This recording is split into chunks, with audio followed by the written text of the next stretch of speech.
मस्त इथं बसलो होतो तेवढ्यात त्यांनी म्हटले थंडी खूप वाजते काय तर खायला बनव. मग श्रीला विचारलं काय बनवू रे, तर म्हटलं कोबी मंचुरी मला खायची आहे. म्हटलं बरं ठीक आहे चला आज कोबी मंचुरी बनवू.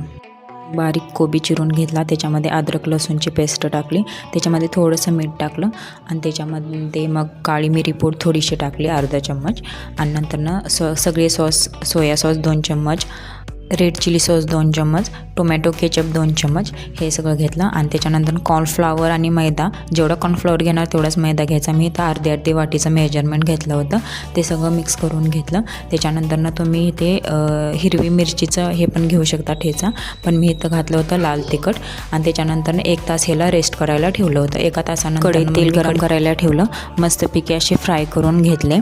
तर खरंच खूप छान झालं होतं. मी 1-2 वेळा बनवले होते मंचुरियन, पण खूप मऊ पडली होती. ही मला माझ्या मैत्रिणीने रेसिपी सांगितली होती आणि खरंच टेस्ट पण छान झाले होते. मग म्हटलं श्रीला त्यांना विचारूया कसं झालं. त्यांना दिल्यानंतर मग ते पण म्हटले खूप छान झाले. तर कसा वाटला हा माझा छोटासा मिनी ब्लॉग. आवडला असेल तर लाईक करा आणि माझ्या चॅनलला सबस्क्राईब करून जा. बाय.